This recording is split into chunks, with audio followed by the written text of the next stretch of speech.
હવે વાત ઘોડીની ભક્તિની।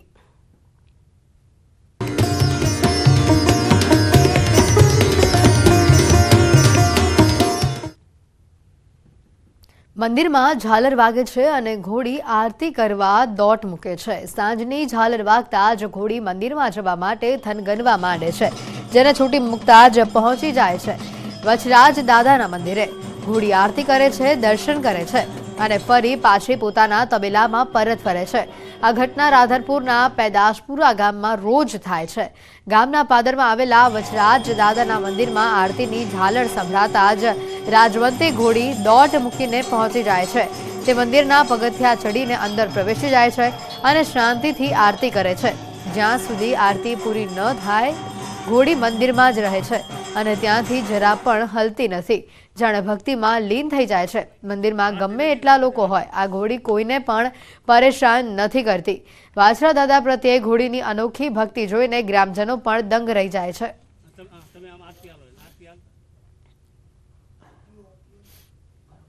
ઘોડીને આરતી ટાણું થાય એટલે અમે છોડતા નહીં, તો એના હાથે તોડાવે એમ કરીએ છીએ, અમે છોડી દઈએ છીએ અને વાછડા દાદે આરતી લેવા જાય છે। જ્યારે હું આરતી કરું છું ત્યારે ઘોડી કાયમ આરતી લેવા આવે છે। શું લાગે છે ઘોડીમાં તમને? ચમત્કાર। આરતીમાં ભાગ લેવાનો ઘોડીનો આ નિત્યક્રમ થઈ ગયો છે, જેને જોઈને સૌ કોઈને આશ્ચર્ય થાય છે। વચરાજ દાદા પ્રત્યે ઘોડીનો ભક્તિભાવ જોઈને ગ્રામજનોમાં કુતૂહલ છે। સ્થાનિકો ઘોડીને ચમત્કારી ગણાવી રહ્યા છે। ઘોડીની અંદર દેવી દેવતાઓનું રૂપ હોવાનું પણ માની ગ્રામજનો હવે વચરાજ દાદાની સાથે ઘોડીની પણ પૂજા કરવા લાગ્યા છે। દેવુભાઈ ઠાકોરની ઘોડી 4 માસથી અહીંયા એના ઘેરથી હાથે છોડી મૂકે અને મંદિરે આવી અને પગે લાગે અને મંદિરે આરતી લે, એટલે ખરેખર આ મને એવું લાગે છે ચમત્કારી અને કંઈ આ વસરાજ દાદાનું કંઈ સ્વરૂપ હોય તો કંઈ કહેવાય નહીં। મૃદુ પણ મક્કમ અને સરળ સ્વભાવ માટે જાણીતા મુખ્યમંત્રી ભૂપેન્દ્ર પટેલ સામાન્ય નાગરિકની જેમ ચાની લિજ્જત માણી। મુખ્યમંત્રી કચ્છ જિલ્લાની મુલાકાતે હતા અને તે સમયે તેમણે ખાવડા જંકશન ઉપર સામાન્ય નાગરિકની જેમ ચાની ચુસ્કી લીધી હતી। સીએમ ભૂપેન્દ્ર પટેલ સરળ સ્વભાવ અને હંમેશા સામાન્ય જનતાની વચ્ચે રહે છે। મુખ્યમંત્રી ગઈકાલથી કચ્છની મુલાકાત પર હતા અને ત્યાં તેમણે ધોરડો ખાતે રણોત્સવમાં લાઇટ એન્ડ સાઉન્ડ શોનો પ્રારંભ કરાવ્યો હતો, તેમજ કચ્છમાં નિર્માણ પામી રહેલા સૌથી મોટા રિન્યુએબલ એનર્જી પાર્કની કામગીરીના નિરીક્ષણ માટે પણ મુલાકાત લીધી હતી।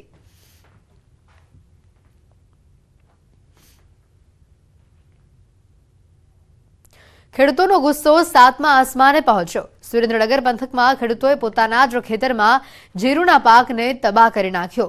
પોતે જ કરેલી મહામહેનત પર ખેડૂતે ટ્રેક્ટર ફેરવી દીધું। આનાથી વધુ મજબૂરી કઈ હોઈ શકે કે ખેડૂતે જાતે જ વાવેલા પાકને નષ્ટ કરવો પડ્યો।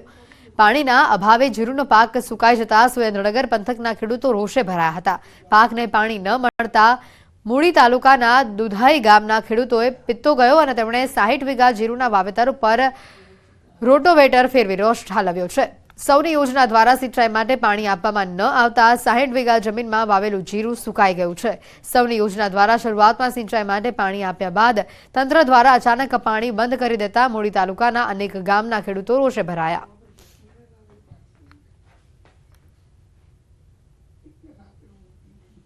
મહત્વના સમાચાર। ગુજરાત સહિત દેશમાં કોરોનાના કેસીસમાં વધારો થઈ રહ્યો છે। ગુજરાતમાં કોરોનાના નવા વેરિયન્ટના 36 જેટલા કેસ સામે આવ્યા છે। દેશમાં કોરોનાના JN1ના 109 કેસ નોંધાયા છે।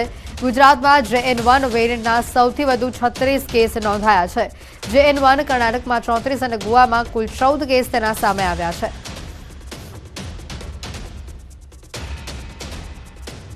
आज मुद्दे વધુ વિગત મેળવીશું। फोन लाइन पर संवाददाता फराह खान जुड़ाई चुके हैं। फराह, जिस तरह से ये JN1 वेरिएंट के केसेस सामने आ रहे हैं, आगे भी ये केसेस बढ़ने की संभावना व्यक्त की जा रही है। जी बिल्कुल, देखिए जीनोम सीक्वेंसिंग लगातार की जा रही है और JN.1 के अगर हम मामलों की बात करें तो लगातार आंकड़ा बढ़ता जा रहा है और अब ये 109 के करीब पहुंच गया है। वहीं अगर हम सिर्फ गुजरात की बात करें तो 36 मामले सामने आए हैं और ओवरऑल अगर हम एक्टिव संख्या की बात करें, एक्टिव संख्या जो है वो 4000 के गई है। JN.1 का जो हमने देखा था कि एक मामले से शुरुआत हुई थी और अब देखते देखते सिक्वेंसिंग लगातार हो रही है, सर्विलेंस जो है वो लगातार की जा रही है, मॉनिटरिंग की जा रही है, लेकिन मामले बढ़ते जा रहे हैं। वहीं हेल्थ एक्सपर्ट का साफ कहना है कि अभी घबराने की जरूरत नहीं है, क्योंकि इसको एक वेरिएंट ऑफ इंटरेस्ट घोषित किया गया है और ये इजीली ह्यूमन में स्प्रेड हो रहा है, लेकिन इसका मोर्टालिटी रेट नहीं है, इतनी सीवियरिटी नहीं है, केसेस जरूर बढ़ेंगे, क्योंकि हर साल ये देखा जाता है कि कोविड का एक सर्ज देखने को मिलता है और ये जो मामले हैं वो लगातार इसलिए बढ़ भी रहे हैं क्योंकि मौसम में बदलाव हुआ है। SARI की बात करें, ILI की बात करें, तमाम रेस्पिरेटरी इन्फेक्शन जो हैं वो पनप रहे हैं।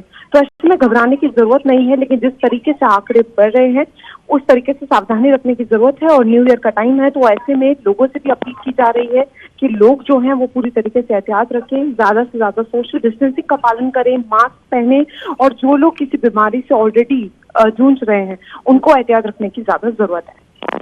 बिल्कुल फराह, इस वेरिएंट के कुछ नए सिम्टम्स सामने आए हैं? जी बिल्कुल, देखिए अगर लक्षणों की बात करें तो इस बार ये देखा जा रहा है कि जैसे पहले सीवियर लक्षण होते थे वो देखने को नहीं मिल रहे हैं। इस बार बहुत ज्यादा माइल्ड लक्षण है। जो पहला मामला सामने आया था उसमें जो देखा गया था कि जो महिला थी वो उभर चुकी थी और उसके बाद जो है दोबारा से उनको री इन्फेक्शन हुआ था। तो मामले यही देखने को मिल रहा है कि काफी माइल्ड इन्फेक्शन है। अगर आपको 2-3 बार फीवर जो है वो रजिस्ट हो रहा है, बार बार आ रहा है, तो आपको डॉक्टर से कंसल्ट करने की जरूरत है और टेस्टिंग कराने की बहुत ज्यादा जरूरत है, क्योंकि बीच में देखिए लोग लापरवाह हो गए थे, लोग टेस्टिंग भी नहीं करा रहे थे। तो टेस्टिंग बहुत ज्यादा जरूरी है। टेस्टिंग होगी तो उसके बाद जो है वो जीनोम सिक्वेंसिंग होगी और तब पता चलेगा कि जो नया वेरिएंट है ये किस तरीके से ह्यूमन में स्प्रेड हो रहा है। बिल्कुल फराह, बच्चों के लिए इस वेरिएंट्स में सबसे ज्यादा सावधानी की जरूरत क्या है? क्योंकि कई तरह से ये भी सामने आ रहा है क्योंकि बच्चों के लिए JN.1 वेरिएंट सबसे खतरनाक साबित हो सकता है। जी बिल्कुल, देखिए बच्चों की बात करें, जैसे मैंने थोड़ी देर पहले कहा कि जो लोग किसी गंभीर बीमारी से ऑलरेडी जूझ रहे हैं उनके लिए एहतियात रखने की बहुत ज्यादा जरूरत है। और सिर्फ बच्चों को कोविड से ही नहीं बचाना, अभी रेस्पिरेटरी इन्फेक्शन भी है। देखिए अभी हमने चाइना में देखा था निमोनिया के मामले सामने आ रहे थे, जिसको वॉकिंग निमोनिया भी कहा जा रहा था, जो मिस्टीरियस था। तो यहाँ पर बहुत ज्यादा जरूरत है कि बच्चे जो है वो हाइजीन मेंटेन कर रहें और मास्क लगाएं। और अभी जैसे न्यू ईयर का टाइम है तो ऐसे में बहुत ज्यादा जरूरी है कि भीड़ भाड़ जैसी जगहों से उनको बचाया जाए और मास्क की आदत उनको भी डाली जाए। देखिए जिस तरीके से मामले बढ़ रहे हैं, कहीं ना कहीं वही टाइम आ रहा है कि जो हम देखते हैं कि हर साल केसेस बढ़ते हैं, क्योंकि शुरुआत हमने एक्टिव केसेस की 300-400 के करीब देखी थी और आज वो 4000 के करीब हो गई है। वहीं अगर JN के मामले देखें तो JN के 3 मामले रिपोर्ट हुए थे और आज 109 मामले हो गए। तो ये कहीं ना कहीं दर्शा रहा है कि सावधानी की बहुत ज्यादा जरूरत है। बिल्कुल फराह, धन्यवाद। जरूर